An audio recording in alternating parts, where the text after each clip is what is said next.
Tere kõigile, lugupeetud vaatajad! Eesti eest nädala uudised 135. saade. Me oleme nüüd umbes 2 aastat selle muusikaga, mida te just äsja kuulsite, alustanud oma nädala uudiste saadet mõningate eranditega. Aga tänases saates me räägime siis 5G-st kui sõjavahendist inimeste vastu, samuti Iraanis toimuvast, Lõuna-Liibanonis fosforpommi kasutamisest, aga loomulikult tulevad ka värsked uudised Kiievist, mida me alles täna hommikul saime teada, ja loomulikult vahendame teieni meeleavalduste kohta käivat informatsiooni, mis siin järgneva 2 nädala jooksul aset leiavad. Ent kõigest järjekorras. Sõjaväeliste Telegrami kanalite andmetel on Euroopas kasvamas trend kasutada tsiviiltaristut sõjalistel eesmärkidel. Täpsemalt valmistuvad Rheinmetall ja Deutsche Telekom Saksamaal kasutusele võtma telekommunikatsioonivõrkudel põhinevat droonide vastast kaitsesüsteemi nimega Trochen Schutzschild. Väidetavalt kavatseb Deutsche Telekom kasutada mobiiltelefonimaste, video- ja helisensorite, raadiosageduste detektorite, droonide kaugtuvastussüsteemide ja spetsiaalsete radarite paigutamiseks. Eraldi tarkvara analüüsib 5G liiklust, et tuvastada mobiilsidevõrkude kaudu droonide juhtimisele iseloomulikke anomaaliaid. Nende teadete kohaselt paigutab Rheinmetall kriitiliste rajatiste lähedale konteinersüsteeme, mis on varustatud pealtkuulamisdroonide, lasersüsteemide, automatiseeritud tornide ja elektroonilise sõjapidamise süsteemidega.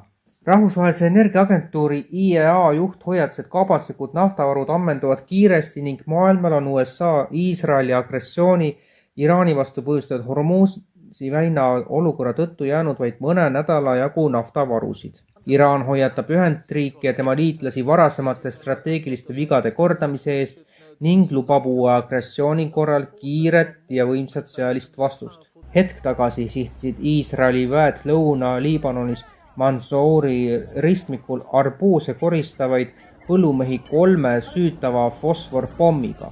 Kui kaua te saate end varjuda väite, käib uurimine taha, härra? Reporter astub Minabis toimunud enam kui 120 Iraani lapse tapmise pärast vastamisi CENTCOMi ülema Brad Cooperiga, saades Trumpi administratsioonilt etteaimatava vastuse. Uurimine on käimas. President Putin ja Hiina president Xi Jinping allkirjasid ametlikult ühislepingu Venemaa ja Hiina koostöö laiendamiseks. Türgi müüs märtsis peaaegu kõik oma USA riigi võlakirjade osalused.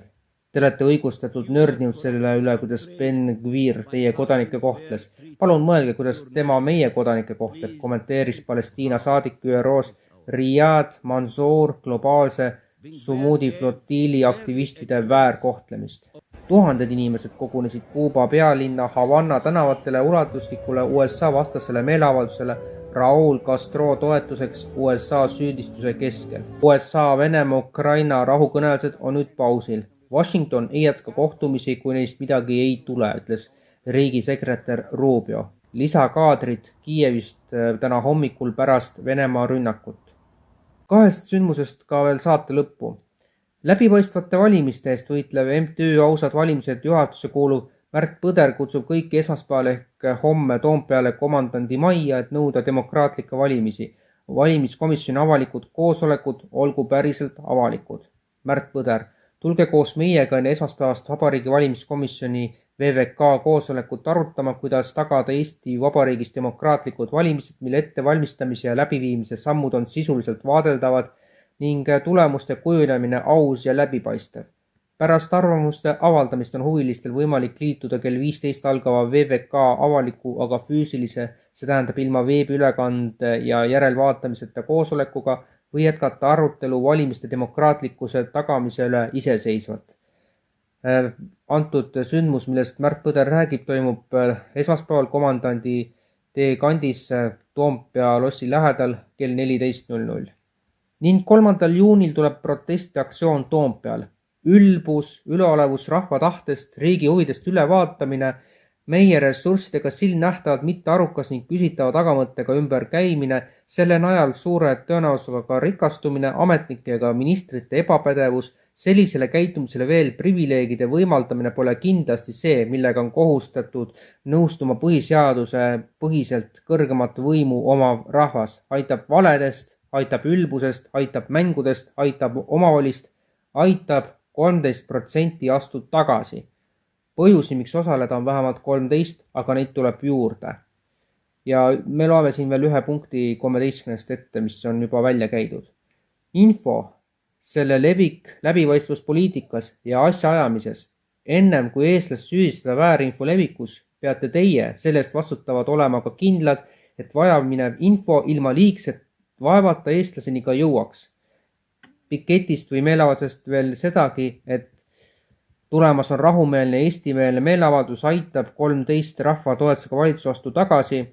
Eesmärk on juba nagu pealkirigi ütleb, meeleavaldus sisustame vastavate kõnedega eri valdkondadest, millega see praegune pole eriti koonerdanud, metsad, tuugenid, majandusmigrandid, LGBT ja nii edasi. Kui on soovi seda kajastada ja sõnumit levitada, olete meiega ühinema oodatud. Eesti eest Eeva korraldaja meeleavaldus siis 3. juuni kell 13 kuni kell 17.00 ja aadressiks Toompea lossi plats 1A. Tere!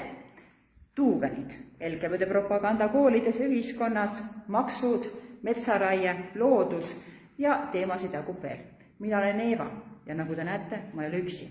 Meid on muidugi rohkemgi veel. Te ei pruugi meid kõiki teada, aga nüüd on hea võimalus saada tuttavaks. Ja kohtumegi Toompeal 3. juunil kell 13.00. Meeleavaldusel, mis on rahumeelne, eestimeelne ja sügava sõnumiga, aitab 13% astu tagasi. Tule, ole üks meist ja tugevalt koos öeldud sõnum on tugevam sõnum. Kohtume!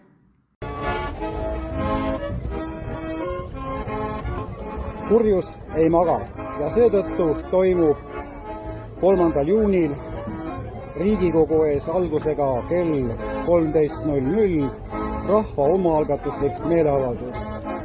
Kui sul on ükstapuha erinevates maksudes, siis praegu ei tohi sa jääda sugugi ükskõikseks, sest selle nakkushaiguse ennetamise tõrje seaduse taustal tahetakse meie lapsed ära süstida. Nii et kohtume 3. juunil Riigikogu ees kell 13 juhul, kui sa hoolid oma lastest. Eesti Eest portaal saab olla tsensuurivaba täiesti sõltumatu, ainult kui toetate meid pisikese toetusega, toeta eestiest.com-i Mihkel Johannes Paimla EE 40770008496547 märksõna ülekanne. Ülekande tegemise võimalused on jätkuvalt näha nii saate jooksul kui ka päris lõpus. Aitäh, et olete meie saadet vaadanud. Loodame siiski, et te leiate võimaluse, kui mitte sellel kuul, siis kindlasti järgmine kuu meie tegevust toetada. Sellest ka osalt sõltub informatsiooni vahetu liikumine, et loodame teie poolsele toetusele. Me kohtume teiega nädala pärast. Nägemist!